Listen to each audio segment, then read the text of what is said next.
போன வருடம் திரு பிடிஆர் பழனிவேல் தியாகராஜன் அவர்கள் அளித்த பட்ஜெட்டில் நான் சொல்ல வேண்டிய அவசியம் இல்லை. நீங்கள் போய் கூகுளில் போய் நீங்கள் சர்ச் பண்ணி ஆய்வு செஞ்சு பார்த்தீங்கன்னா அதையும் இன்னொரு டேபில் எதையும் வச்சு பாருங்கள். பல திட்டங்களில் அதே மாதிரி இருக்கும், வெறும் நம்பர்ஸ் மட்டும் மாற்றிருக்காங்க, இவ்வளோதான். ஓட்டுக்காக மக்கள் நலத்திட்டங்களை கடன் வாங்கி நீங்கள் என்ன 10 ரூபாய் கடன் வாங்கி முதலீட்டை நீங்கள் கட்டமைப்பை பெருக்கினால் அந்த 10 ரூபாய் அந்த முதலீடானது உங்களுக்கு 20 ரூபாய் கொடுக்கும். அப்போ அங்கேருந்து ஒரு 5 ரூபாய் எடுத்து மக்களுக்கு கொடுக்கலாம், தவறு இல்லை. ஆனால் கடன் வாங்கி மக்களுக்கு நான் இலவசமாக கொடுத்துட்டேன்னு பெருமை கொள்வது நல்லது. இந்தியாவிலேயே அதிக கடன் வச்சிருக்கிற ஒரு மாநிலமாக தமிழ்நாடு ஆகிடுச்சே அப்படின்ற ஒரு சிறிதளவு கூட பொறுப்பு இல்லாமல், உணர்வு இல்லாமல் தமிழர்களை வாட்டி வதைக்கக்கூடிய ஒரு மோசமான பட்ஜெட் என்று தான் நான் சொல்றேன். அரசு பள்ளி மாணவர்களுக்குன்னு சொல்றீங்க. அரசு பள்ளியில் எத்தனை பேர் சார் படிக்கிறாங்க? அப்புறமா என்ன சார், நீங்க பார்க்கறதுக்கு தான் இதெல்லாம் ஒரு ஹீரோயிசம் மாதிரி இருக்கும். நீங்க தான் அரசு பள்ளிகளையே ஒழிச்சிட்டீங்களே, அரசு பள்ளிகளையே ஒழிச்சிட்டீங்களே. அரசு பள்ளியில ஒழிச்சிட்டு தானே தனியார் பள்ளிகளை கொண்டு வந்துருக்கீங்க. இன்னைக்கு அரசு பள்ளியில அனுமதிக்க கூட எல்லாரும் பயப்படுறாங்க சார். இதுதான உண்மை. அரசு பள்ளியில உங்களுக்கு சரியான கற்பித்தல் இல்லை. விஜயதாரணி இணைந்தால் யார் வேணாலும் இணையல. விஜயதாரணி மட்டும் இல்லை, காங்கிரஸ் கட்சியினுடைய ராகுல் காந்தியே பிஜேபியில் சேரனா கூட சேரட்டும், நமக்கு என்ன இருக்குது, ஒன்றும் பிரச்சனையே கிடையாது சார். எந்த ஒரு கட்சியுமே ஒரு நபரை நாங்கள் சேர்த்துக்கொள்ள மாட்டோம் சொல்ல முடியாது, சொல்வதற்கு அதிகாரம் இல்லை. திமுக திட்டமிட்ட ரீதியில் இந்த இண்டி கூட்டணியை உடைச்சிருச்சு, இதெல்லாம் சொல்லி இது எதிரொலிச்சிருச்சு. அவர் சொல்றது கரெக்டு தான். இதனுடைய திமுகவுடைய பிரச்சாரம் பரப்புரை எதிரொலித்து விட்டது. இந்தியா முழுக்க எதிரொலித்ததனால்தான் மமதா பானர்ஜி காங்கிரஸை கைட்டு விட்டுட்டாங்க. திமுக திட்டமிட்ட ரீதியில் இந்த இண்டி கூட்டணியை உடைச்சிருச்சு, இதெல்லாம் சொல்லி இது எதிரொலிச்சிருச்சு. அவர் சொல்றது கரெக்டு தான். இதனுடைய திமுகவுடைய பிரச்சாரம் பரப்புரை எதிரொலித்து விட்டது. இந்தியா முழுக்க எதிரொலித்ததனால்தான் மமதா பானர்ஜி காங்கிரஸை கைட்டு விட்டுட்டாங்க.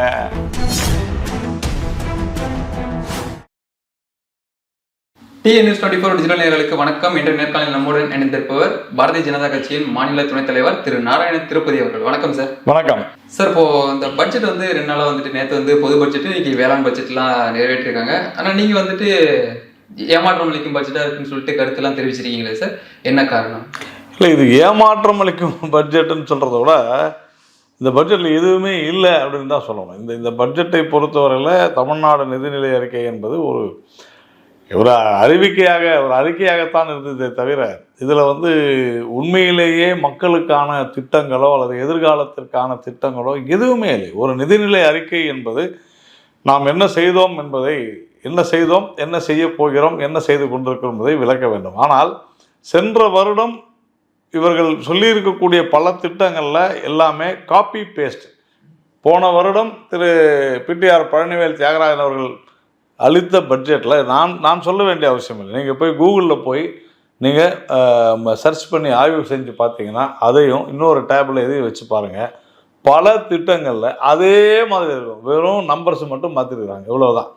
அப்போது இதில் இருக்கக்கூடிய பல திட்டங்கள், உதாரணத்துக்கு நீரேற்று மின் நிலையங்கள் பார்த்தீங்கன்னா, பம்புடு ஸ்டோரேஜ், இதில் போன வருஷம் என்ன சொன்னாலும் அதே திருப்பி சொல்லியிருக்காங்க. அப்போ இந்த ஒரு வருஷம் நீங்கள் என்ன பண்ணீங்க? அதில் மெட்ரோ ரயில் போன வருஷம் என்ன சொன்னாங்களோ அதே தான் சொல்லுங்க. திருநெல்வேலி, மதுரை, கோவை எல்லாம் சொல்லியிருக்காங்க. போன வருஷம் அதே தான் சொன்னாங்க. அப்படி பல்வேறு திட்டங்கள், சாலைகளை பொறுத்தவரையில் இந்த மாதிரி, அதே மாதிரி கல்வி, இந்த மாதிரி எல்லா விஷயங்கள்லுமே போன வருஷம் சொன்னதை மறுபடியும் ஒரு ரெப்ளிகான்னு சொல்லுவாங்க. அதே மாதிரி copy paste, cut and paste. எப்படி ஃபேஸ்புக்லேயும் ட்விட்டர்லையும் கட் பண்ணி அப்படியே போடுறாங்களோ அந்த இதை மட்டும் மாற்றிப்பாங்க.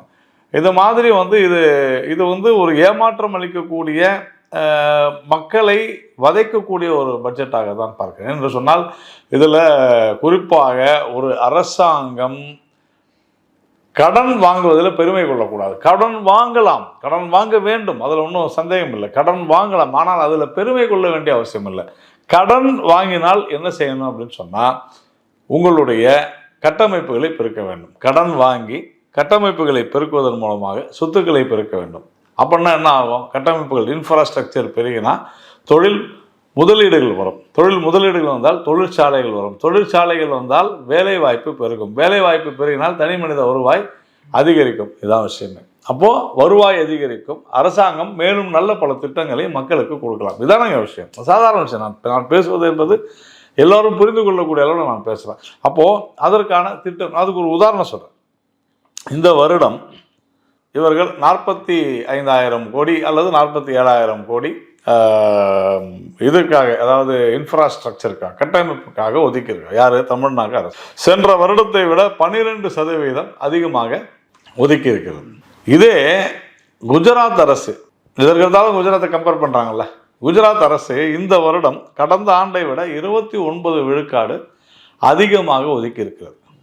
சரி, உத்தரப்பிரதேசம் இங்கே மொத்தமே கட்டமைப்புக்காக 47,000 கோடி தான். ஆனால் உத்தரப்பிரதேசத்தில் 2,70,000 கோடி ரூபாய் ஒதுக்கப்பட்டிருக்கிறது.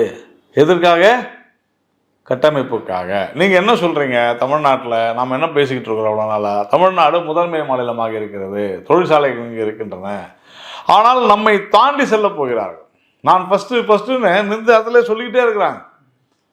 ஃபஸ்ட்டாக இருந்தது உண்மைதான், அதில் ஒன்றும் மாற்று கருத்தெல்லாம் இல்லை. ஆனால் கூடிய விரைவில் உங்களை எட்டி பிடித்து விடுவார்கள், உங்களை தாண்டி சென்று விடுவார்கள். உங்களை விட நீங்கள் பெரிய கோடாக இருந்தீர்கள். அப்போ அந்த கோட்டினுடைய பக்கத்தில் இருக்கிற கோடெல்லாம் ரொம்ப சின்னதாக இருந்துச்சு. இப்போ கொஞ்சம் கொஞ்சமாக அது பெருசாகி இன்னும் சில வருடங்களில் அந்த கோடுகள் மேலே சென்று விடும். அப்போ நீங்கள் பின்னுக்கு தள்ளப்படுவீர்கள். முதலீடுகளை ஈர்க்க முடியாத, கட்டமைப்பை பெருக்க முடியாத ஒரு அரசாங்கம் இருந்தும் பிரயோஜனம் இல்லை. ஓட்டுக்காக மக்கள் நலத்திட்டங்களை கடன் வாங்கி, நீங்கள் என்ன 10 ரூபாய் கடன் வாங்கி முதலீட்டை நீங்கள் கட்டமைப்பை பெருக்கினால் அந்த 10 ரூபாய் அந்த முதலீடானது உங்களுக்கு 20 ரூபாய் கொடுக்கும். அப்போ அங்கேருந்து ஒரு 5 ரூபாய் எடுத்து மக்களுக்கு கொடுக்கலாம், தவறு இல்லை. ஆனால் கடன் வாங்கி மக்களுக்கு நான் இலவசமாக கொடுத்துட்டேன்னு பெருமை கொள்வது நல்லது. இந்தியாவிலேயே அதிக கடன் வச்சிருக்கிற ஒரு மாநிலமாக தமிழ்நாடு ஆயிடுச்சே. அப்படின்ற ஒரு சிறிதளவு கூட பொறுப்பு இல்லாமல், உணர்வு இல்லாமல் தமிழர்களை வாட்டி வதைக்கக்கூடிய ஒரு மோசமான பட்ஜெட் என்று தான் நான் சொல்வேன். மின்துறை எடுத்துங்க. மின்துறையில் இவங்க அப்படியே பசுமை ஆற்றல், கிரீன் எனர்ஜி எல்லாம் பேசுகிறாங்க. அப்படி செய்ய போகிறோம், இப்படி செய்ய போகிறோம், டான்ஜோர்க்காக இவ்வளோ எங்களுக்கு நஷ்டமாச்சு. நஷ்டமாக தான் செய்யும். நீங்கள் இந்த மாதிரி ஒரு முறையற்ற ஒரு சீர்கேடான நிர்வாகத்தை நடத்தினால் என்னங்க பண்ண முடியும்? இப்போது 3 முக்கியமான திட்டங்கள் நடைபெறுகின்றன. எங்கே? டான்ஜெட்கோ, தமிழ்நாடு மின் பகிர்மான கழகத்தில் முக்கியமான 3 2600 மெகாவாட் உற்பத்தி திறன் இருக்கக்கூடிய சென்னை, வட சென்னை அலகு 3, உடன்குடி அனல் மின் நிலையம், வடசென்னை அனல் மின் நிலையம், குந்தா இது நீரேற்று மின் நிலையம். இந்த 3த்தையும் ஆப்ரேஷனுக்கு வந்துருச்சுன்னா, அமலுக்கு செயல்பாட்டிற்கு வந்தால் 2600 மெகாவாட் மின்சாரம் தயாரிக்கப்படும், உற்பத்தி செய்யப்படும். நம்ம வேற எங்கேயுமே போய் வாங்க வேண்டாம். ஆனால் கடந்த 2-3 வருடங்களுக்கு முன்பே முடிய வேண்டிய இந்த திட்டங்கள் இன்னும் முடிவடையாமல் இருக்கின்றன. உங்களுக்கு பல காரணங்கள் இருக்கலாம். மக்களுக்கு தெரியுமா என்னன்ட்டு? கிட்டத்தட்ட இன்னைக்கு அது ஒரு நாளைக்கு இந்த 3 திட்டங்களுக்காக மட்டும் எவ்வளோ வட்டி கொடுக்குறாங்க தெரியுமா? 2.25 கோடி ரூபாய் ஒரு நாளைக்கு. அப்படின்னா எவ்வளோ ஆச்சு? 75 கோடி ரூபாய் ஒரு வருடத்திற்கு. அப்படின்னா எவ்வளோ ஆச்சு? கிட்டத்தட்ட 1000 கோடி ரூபாய் ஒரு வருடத்திற்கு. 1000 கோடி ரூபாய் வட்டியாக மட்டுமே கொடுக்கிறார்கள். வட்டி மட்டும் இல்லை, அங்கே வேலை செய்கிறவங்களுக்கான சம்பளம். நீங்கள் இப்படிலாம் கணக்கு போட்டு பார்த்தா நஷ்டத்தில் ஏங்காது. டான்ஜெட்கோ கிட்ட பிரச்சனை இல்லை. டான்ஜெட்கோ அருமையான கட்டமைப்பு பெற்றிருக்கக்கூடிய ஒரு அமைப்பு. ஆனால் அரசாங்கம் இதற்கு உண்டான பணிகளை செய்யவில்லை. ஆனால் நீங்கள் டான்ஜெட்கோவை குறை சொல்றது தவறான விஷயம். அதன் காரணமாக தான் தனியார் மயமாக்குதல் மும்முரம் காட்டுறாங்க சார். தனியார் மயம் இல்லைங்க, தனியார் கிட்ட இருந்து கரண்ட் வாங்குறாங்க. ஏன்னா அதிகமாக கொடுத்து வாங்கலாம். அதில் தான் லஞ்சம் ஊழல் வருகிறது. நீங்கள் நம்ம கையில் 2600 மெகாவாட் இருக்குதுங்க, அதை யோசனை செய்யாத, இதற்கான திட்டங்களே இல்லை இவர்களிடத்துல. அப்போ நீங்கள் ஒரு அரசாங்கம் இதை கூட சிந்திக்க முடியவில்லை என்றால் என்ன அர்த்தம்? இந்த மாதிரி நீங்கள் நெடுஞ்சாலைத்துறை எடுத்துங்க. 300 கோடி ஒதுக்கிட்டோம், 500 கோடி. எங்கே ரோடு இருக்குது தமிழ்நாட்டில்? 3 வருஷமாக நீங்கள் ரோடே போடலையே சார். மாணவர்களுக்கு 1000 ரூபாய் கொடுக்குறேன்றாங்க சார். அது ஏற்புடையது தானே சார்? நான் என்ன கேட்குறேன், நீங்கள் ப்ராமிஸ் என்ன பண்ணீங்க 3 வருஷத்துக்கு முன்னால்? நாங்கள் ஆட்சிக்கு வந்தவுடன் கல்வி கடன் ரத்து செய்வோம் சொன்னீங்களா இல்லையா? கல்வி கடன் ரத்து அப்படின்னு என்ன அர்த்தம்? மாணவர்கள் செலுத்த வேண்டிய கடனை நாங்கள் வங்கிகளுக்கு செலுத்தி விடுகிறோம், இதான அர்த்தம் கல்வி கடன் ரத்துனா? ஏன் செய்யல? ஏன் செய்யல? நீங்க அப்படி ஏன் ப்ராமிஸ் பண்றீங்க? அப்புறம் 1000 ரூபாய் கொடுக்குறீங்க? ஏற்கனவே கடன்ல இருக்கு, அப்புறம் 1000 ரூபாய் கொடுக்குறீங்க. அப்ப ஏமாத்துறீங்க நீங்க. இப்ப என்ன சொல்றாங்க, 1 லட்சம் மாணவர்களுக்கு 2500 கோடி ரூபாய் வரையிலும் கல்வி கடனை உறுதி செய்கிறோம். யாருக்கிட்ட, எங்கிருந்து வாங்கி கொடுப்பாங்க சொல்றாங்க? வங்கிகள்கிட்ட இருந்து. சார், இந்த வங்கிகள்கிட்ட இருந்து கடன் வாங்கி கொடுக்குறதுக்கு தமிழ்நாடு பட்ஜெட்டுக்கு என்ன சார் தொடர்பு? அது எதுக்கு சார் இதில் வரணும்? தொழில்துறையில் நீங்கள் வருவாயை பெருக்குவதற்கு என்ன செய்கிறீர்கள்? ஒரே ஒரு விஷயம்தான், வழக்கம் போல சாராயம் டாஸ்மாக்கு அதிகமாக இருக்குது. அடுத்த வருஷம் 50,000 கோடி தாண்டிடும். என்னையா இது? என்ன இது? இது ஒரு பட்ஜெட்டா? கட் அண்ட் பேஸ்ட் பட்ஜெட்டுன்னு தான் நான் சொன்னேன். இது ஒரு cut and paste, copy paste budget. இதில் ஒன்றுமே இல்லை. அந்த அரசு பள்ளியில் பயிலும் அந்த 6ஆம் வகுப்புலேருந்து 8ஆம் வகுப்பு அது சம்திங்கை வந்து அந்த மாணவர்களுக்கு வந்து ஒரு 1000 ரூபான்றது ஒரு ஊக்கத்தொகைன்றது ஒரு நல்ல எடுத்துக்காட்டு தானே சார்? சார், நான் சொல்கிறது நல்லா புரிஞ்சுங்க. நீங்கள் ஒரு மக்கள் நலத்திட்டங்களை கொடுக்கும் பொழுது அது பிற்காலத்திற்கு உதவுமான்றதை, எதிர்காலத்திற்கு உதவுமான்றதை பாருங்க.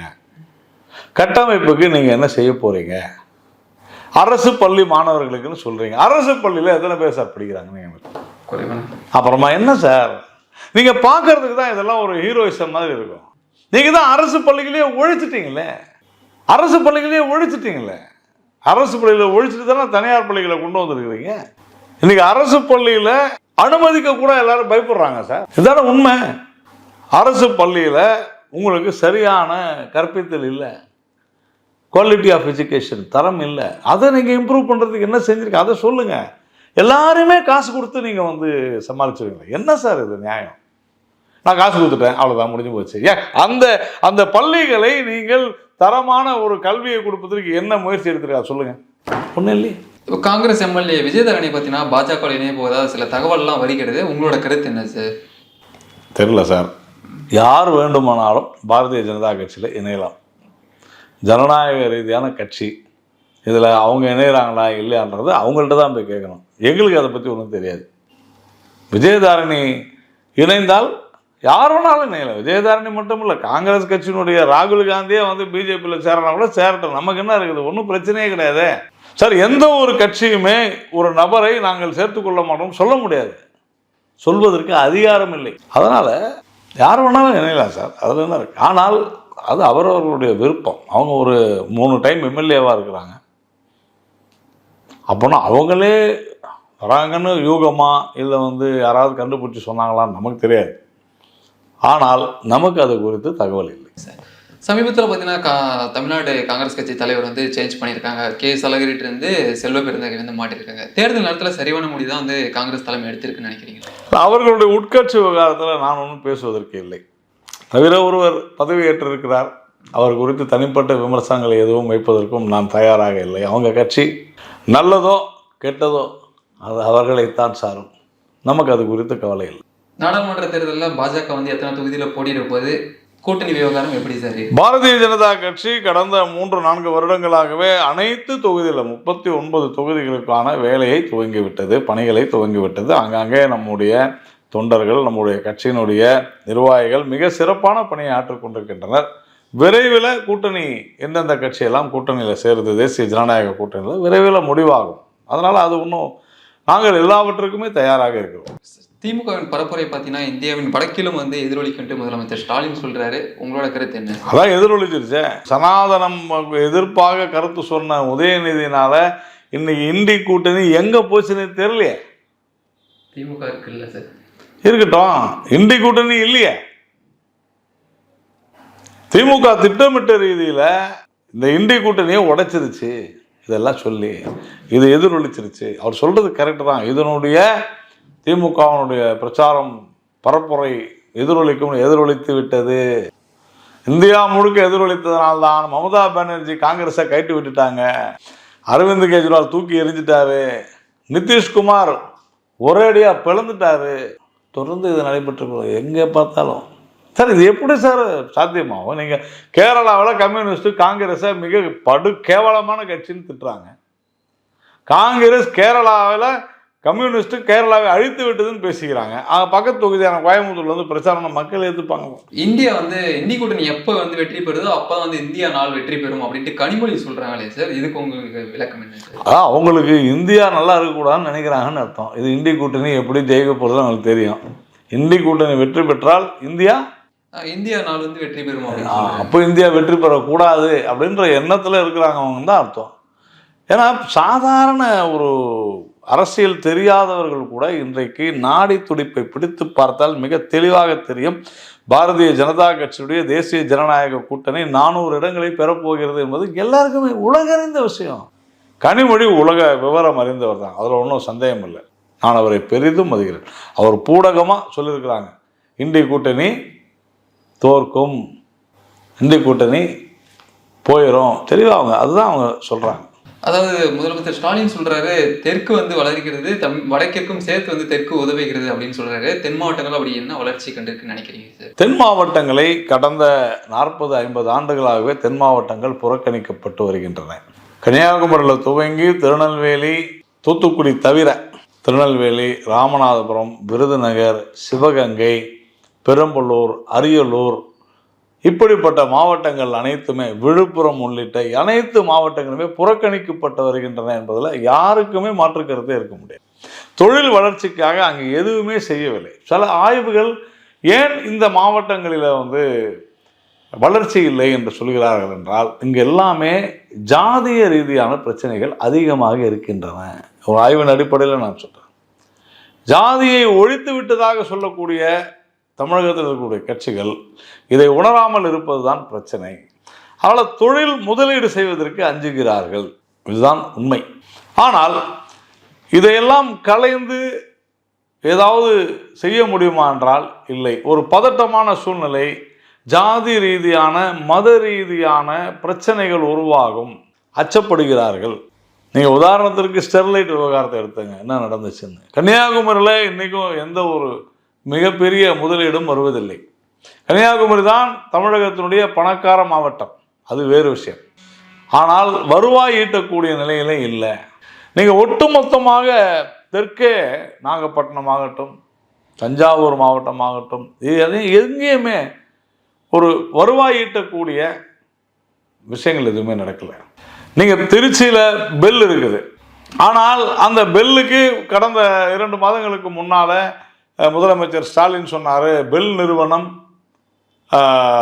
அங்கே இருக்கக்கூடிய சிறு குறு தொழிற்சாலைகளுக்கு வந்து ஆர்டர் கொடுக்கணும் அப்படின்னாரு. ஆனால் தமிழ்நாடு சார்ந்த எந்த ஒரு வேலைக்கும், உதாரணத்திற்கு நீங்கள் இப்போ புதுசாக இப்போ பிஜிஆர் கேன்சல் பண்ணாங்க பாருங்கள், எண்ணூர் அனல் மின் நிலையம், பெல்லுக்கு போக வேண்டியதை மறுபடியும் நீங்கள் தீர்மானம் போட்டு உத்தரவு போட்டு பிஜிஆர் கொண்டு போய் கொடுத்தாங்க. கிட்டத்தட்ட 2 வருஷம் கழிச்சு என்ன ஆச்சு? பிஜிஆர் வேலையே செய்யலை. அப்போ பெல்லுக்காக நீங்கள் என்ன செஞ்சீங்கன்னா, கோர்ட்டுக்கு நீங்கள் பெல்லுக்கு எதிராக பேசுனீங்களா இல்லையா? தமிழகத்தில் நடக்கக்கூடிய வேலையே நீங்கள் பெல்லு கொடுக்க மாட்டீங்கன்னு சொன்னால் அப்புறம் பெல் எப்படி ஹெல்ப் பண்ணுவாங்க? ஸோ திருச்சியை பொறுத்தவரை இதாக. ஸோ நீங்கள் மதுரை மாவட்டம் எடுத்துங்க, தேனி மாவட்டம் எடுத்துங்க, இங்கே எல்லாமே எந்த வேலையும் செய்யலை. தூத்துக்குடியில் ஆக்மி 2022 மே மாதம் ஒரு புரிந்துணர்வு ஒப்பந்தம் போடுறாங்க. 56,000 கோடி, 55,750 கோடி. நாங்கள் நிலமும் அங்கே ஒதுக்கி விடுகிறோம்னு சொல்கிறாங்க. என்ன ஆச்சு அந்த திட்டம்?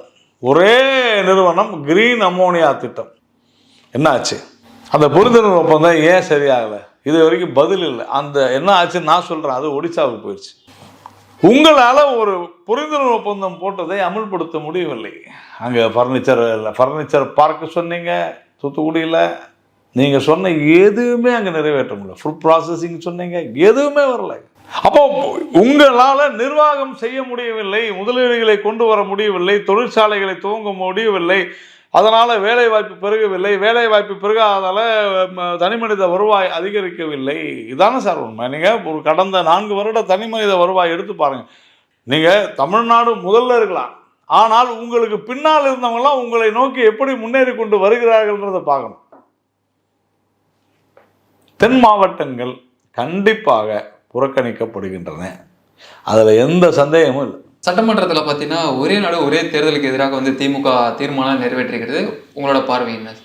ஒரே நாடு ஒரே தேர்தல் அப்படின்றது நம்முடைய இந்திய அரசியலமைப்பு சட்டத்திற்கு பிறகு, நம்முடைய ஜனநாயகம் குடியரசு ஆன பிறகு அப்படித்தான் தேர்தலை நாம் எதிர்கொள்ள வேண்டும். நாம் அனைவரும், அதாவது பாராளுமன்றத்திற்கும் சட்டமன்றங்களுக்குமான ஒரே சமயத்தில், ஒரே நாளில் இல்லை, ஒரே சமயத்தில் தேர்தல் என்பதை நாம் தொடர்ந்து செய்து கொண்டு வந்தோம். அதை பல்வேறு காரணங்கள், காங்கிரஸ் கட்சியினுடைய மிக மோசமான நடவடிக்கைகளால் அது மாறிவிட்டது. பல அரசாங்கம் டிஸ்மிஸ் செய்யப்பட்டன.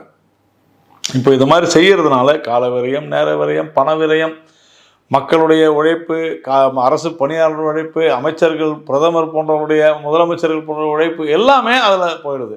பல்வேறு தேசியம் சார்ந்த பல்வேறு திட்டங்கள், பல மாநிலங்களை இணைக்கக்கூடிய திட்டங்கள் பாதிக்கப்படுகின்றன.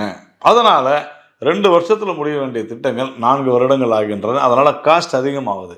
இது எல்லாமே நாம் மிக தெளிவாக சொல்லி கொண்டிருக்கிறோம். அதே போல் எப்படி இதை நாம் செய்ய போகிறோம் என்பதையும் ஒரு வரைபடம் போல் நாம் சொல்லிட்டோம். ப்ளூ பிரிண்ட் போட்டு கொடுத்தாச்சு. இப்போ அவங்களுக்கு என்ன பயம்னு சொன்னால், மாநில கட்சிகள் தோற்கடிக்கப்பட்டு விடுமோ என்று அச்சப்படுகிறார்கள். இவ்வளோதான் விஷயம். லஞ்சம் ஊழல் இல்லாமல் ஆட்சி செய்தால், மக்களுக்கு தேவையானவற்றை செய்தால் ஏன் பயப்படணும்? மடியில் கனம் இருந்தால் தானே வழியில் பயம் இருக்கும். அதனால் இவங்க பயப்படுறாங்க. அதை தவிர வேறு ஒன்றுமே இல்லை.